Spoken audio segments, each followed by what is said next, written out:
In a crime-ridden neighborhood of Buenos Aires, every house is built like a fortress. Surveillance cameras watching from every corner. Aggressive dogs pacing behind gates. Tall fences wrapped in barbed wire. Yet none of it ever stops a determined thief looking for a quick score. So when one man notices a parked SUV without an alarm, he seizes the opportunity. He thinks he's found easy prey, but he has no idea he's the one being hunted. His name is Cairo Bermudez, a seasoned thief who's no stranger to the game. With a quick tap on the window and no alarm sounding, he slides in, business as usual. Inside, he rips the stereo out of the dashboard, rummages through the glove compartment for anything of value, only to find useless papers, and grabs a stylish pair of sunglasses from the upper console. As a petty final gesture, maybe out of arrogance or boredom, he urinates on the back seat before planning his exit. But as someone walks by outside, Cairo ducks to stay out of sight. When he tries to leave, he finds the doors are locked. Not just jammed, completely sealed. He kicks the windows, but they won't budge. The ignition won't respond. Nothing works. Panic creeps in quickly. He scrambles to the trunk, finds a wrench, and smashes it against the glass, expecting it to shatter. But the window holds. Now, desperate, he starts tearing apart the door's interior, trying to reach the locking mechanism. Instead, he ends up slicing his hand open. Blood drips across the seat. Then he notices something worse. Folding down the back seat and peeling away the carpet, he finds heavy steel plates welded into the floor. This isn't just a car, it's a cage. In a final reckless move, he pulls a pistol from his bag and fires at the windshield. The bullet ricochets and hits his own leg. The gunshot echoes through the sealed interior, deafening him. Cairo screams in pain, trying to slow the bleeding with his shirt, but he's trapped, bleeding, and now fully aware. He's not getting out of this on his own. A woman strolls by and pauses just outside the window, only inches from his face. He waves frantically, tries to get her attention, but she just sees her own reflection. She casually touches up her lipstick, then walks away, unaware, or maybe unmoved. The SUV wasn't just a bait car. It was something far more calculated, far more sinister. With no other options, Cairo reaches for his phone, but the screen stays black, battery dead. He drains the last drops of water he has and collapses into the back seat, now soiled by his earlier mockery. The heat inside grows unbearable. His mind begins to slip, but the pain in his leg keeps him tethered to reality. A cricket, somehow trapped inside the car with him, begins chirping. It becomes his only companion. He resists the urge to crush it, needing even that tiny life for company. Sleep comes in short bursts. When he wakes, his lips are cracked, and he's reduced to licking condensation from the windows just to stay hydrated. Clinging to sanity, he reconnects the stereo system and plays music, hoping for a brief escape. For a moment, it works, until the music cuts out and the screen lights up with something new. Also, Archie asked me to say his name in this video. Like I'm some kind of genie. Well, your wish is granted, bro. Thank you for the support. An incoming call lights up the stereo and Cairo answers. A calm voice greets him. It's Dr. Enrique Ferrari. He introduces himself by saying he's been robbed 28 times. It sounds absurd, but he's not exaggerating. 28 times. That's how often life in this city has taken from him. The moment Hero forced his way into the SUV, Enrique got an alert on his phone and immediately locked the doors. The vehicle isn't just secure, it's a fortress. Bulletproof glass, sealed tight. Even the suspension is locked. And sitting in the tank is 120 liters of fuel, enough to turn the whole car into a fireball if anyone dared to torch it. Enrique, a 60-year-old widower from the nearby town of Quilmes, reflects on how much has changed. He remembers a time when no one locked their doors, when fear wasn't stitched into daily life. He says the collapse of society can be measured by looking at the past, by seeing how far we've fallen. Then he shifts gears and asks Cairo a question that hits unexpectedly hard. What would you do if your son turned out to be a thief? But Cairo doesn't have an answer. At this point, he doesn't care about social commentary or morality. He's bleeding, dehydrated, locked in a prison disguised as a luxury car. All he wants is out. He yells threats, screaming that when he escapes, he'll kill Enrique and his whole family. The rage echoes, but the response is cold and calculated. The air conditioning turns on. At first, it brings relief from the oppressive heat, but it doesn't stop there. The temperature keeps dropping until the cold becomes a new kind of torment. Cairo wraps himself in his shirt, tries plugging the vents with scraps. Anything to block the freezing air, but it's useless. His body starts to tremble uncontrollably, his teeth clatter, and the cold wraps around him like a second skin.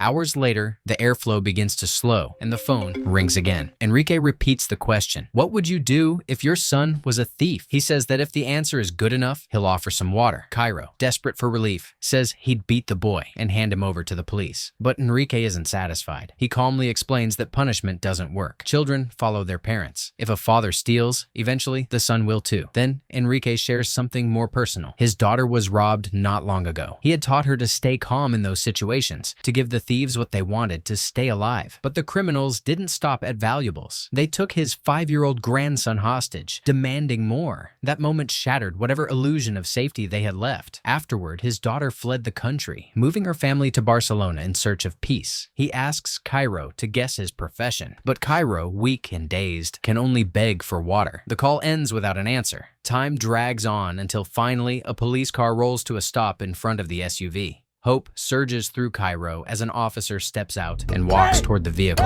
Inside, he does everything he can, pounds on the glass, screams at the top of his lungs, but the officer doesn't hear a thing. He glances at the windshield, scribbles out a ticket for illegal window tinting, and drives away. That flicker of hope is gone in an instant. The hours stretch, the sky darkens, and eventually it starts to rain. The sound of it against the car is maddening, a reminder of what he needs most. Then, Enrique calls again. This time, he offers a deal. He wants Cairo's full name and passport number. In return, he'll tell him how to get water. Cairo gives in, and Enrique directs him to the windshield washer reservoir. With trembling hands, Cairo finds the hose, opens the line, and gulps down the bitter fluid. It tastes like chemicals, but he doesn't care. He drinks until he can't anymore. Days pass. Hunger eats at him from the inside. A dry, rasping cough rattles in his lungs, each breath more painful than the last. To stay sane, Cairo starts talking to the only other living thing trapped in the car with him, the cricket. His efforts to escape are weaker now, more symbolic than hopeful. His strength is nearly gone, his body burning with fever. And then, through the haze of exhaustion and sickness, another call comes in. Dr. Enrique Ferrari is back on the line. Cairo finally confessed to Enrique that the gunshot wound in his leg had been his own fault, a panicked misfire in his attempt to break free. Enrique, ever calm, helped him assess the damage from afar, guiding him through the symptoms and asking about the pain. But just when it seemed the doctor might offer some genuine help, he casually turned up the heat inside the car. As the temperature climbed, Enrique spoke with unsettling ease about the beautiful day he'd spent outside, enjoying life, free to walk, breathe, and live. Things Cairo could only dream of now. Yet even that freedom, Enrique admitted, came with limits. The doctor had been diagnosed with cancer. The tumor was spreading, and the prognosis was grim. The doctors had given him a year, maybe less. This twisted trap, this bulletproof coffin disguised as an SUV, was his way of leaving a legacy. Something brutal, something unforgettable. Inside the vehicle, Cairo was slipping. Heat and fever dragged him into delirium. Enrique's voice dissolved into half-heard fragments, mumbling about the many times he'd been robbed. Cairo drifted in and out of consciousness, and the call eventually cut off as another one came through for the doctor. Left alone in silence, Cairo's thoughts unraveled. When his senses returned, he found himself still alive, but barely. Starving, he reached for the car manual tucked among the documents, flipped through the pages, and then, without hesitation, tore one out and ate it. There was nothing else. To fight off dehydration, he drank his own urine. He no longer knew if survival was even possible. Hope was a lie. He stopped banging on the doors, stopped staring out the window like help might appear. Digging through his things, he found a few childish dinosaur stickers and some crayons. With nothing left to do, he began coloring, just to keep his mind from collapsing in the silence. Then came an unexpected noise. Someone outside was trying to break into the SUV. At first, it seemed like a rescue, but it wasn't. It was another thief. Through the distorted glass, Cairo watched shadows move, but before the man could make progress, the neighbors spotted him. In seconds, a crowd formed, and they descended on the intruder, beating him savagely. Even after he stopped moving, they kept going. The police arrived just in time to pull the bloodied man away and prevent the mob from killing him. Soon after, the dashboard rang with another call, but Cairo didn't pick up. He was too far gone. At one point, driven by a cruel mix of starvation and madness, he came close to eating the cricket, the tiny creature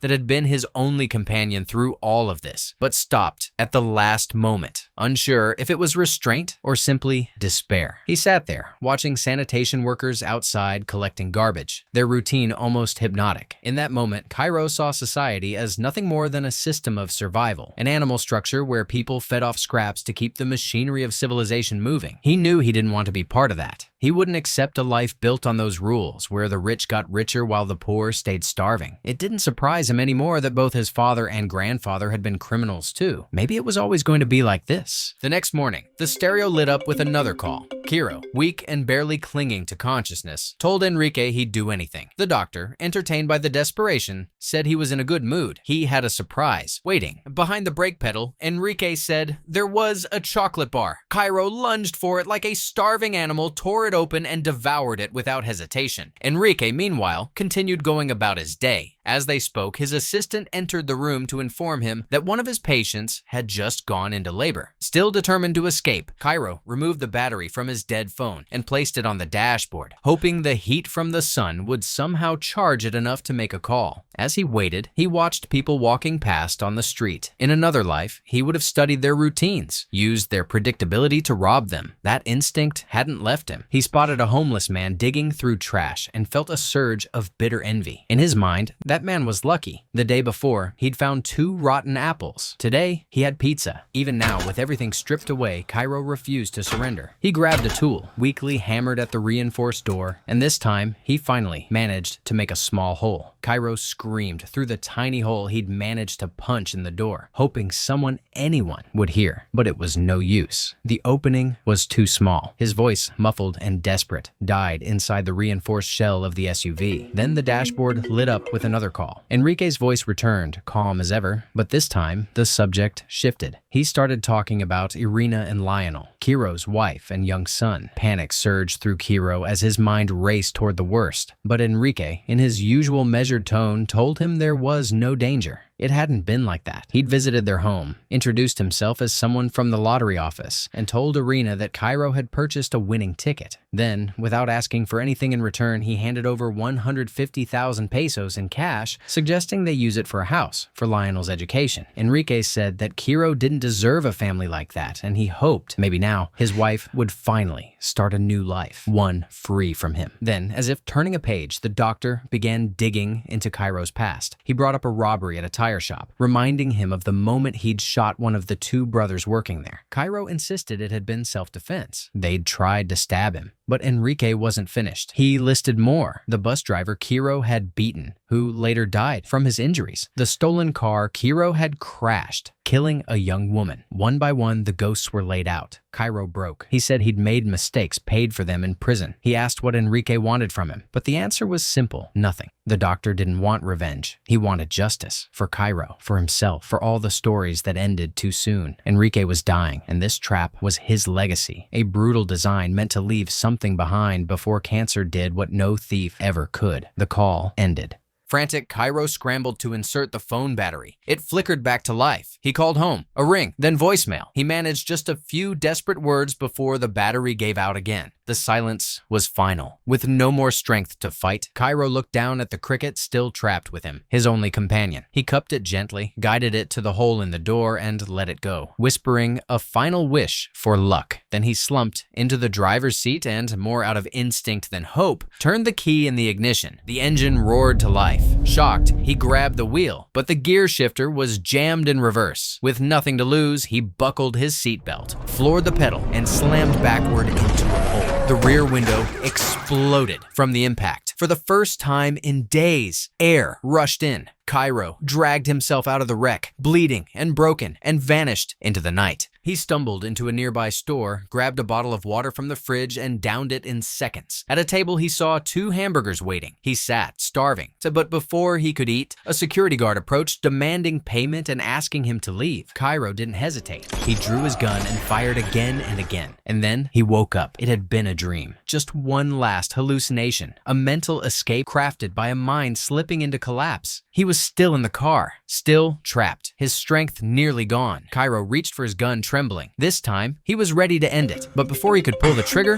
Enrique called again. Kiro begged him just to see his son one more time. Enrique said no. Cold. Final. Kiro threatened to end the game, and he pulled the trigger. But once again, the gun jammed. Something inside him cracked. He began to laugh. A dry, twisted sound that quickly dissolved into sobbing. Then Enrique's voice returned. One last command. He told Kiro to look straight ahead. The headlights turned on. Standing right in front of the car, just beyond the glass, was the doctor himself. He walked up and unlocked the door. As he opened it, a wave of foul air hit him in the face. Enrique recoiled, stepped back, and sprayed air freshener inside without a word. Then, stepping forward again, he reached in, took Cairo's pistol, calmly reloaded it, and slipped a lit cigarette between Cairo's lips, his final request. As Cairo inhaled, the doctor popped a few chocolate-covered peanuts into his mouth, chewing casually as he examined the infected wound in Cairo's leg. Without warning, without anesthesia, Enrique squeezed the wound, forcing out pus and the embedded bullet. Cairo screamed in agony as the doctor worked, his cries echoing into the early morning air. As Enrique calmly answered a call, guiding yet another woman through labor with the same composure he'd shown throughout, Cairo saw his moment.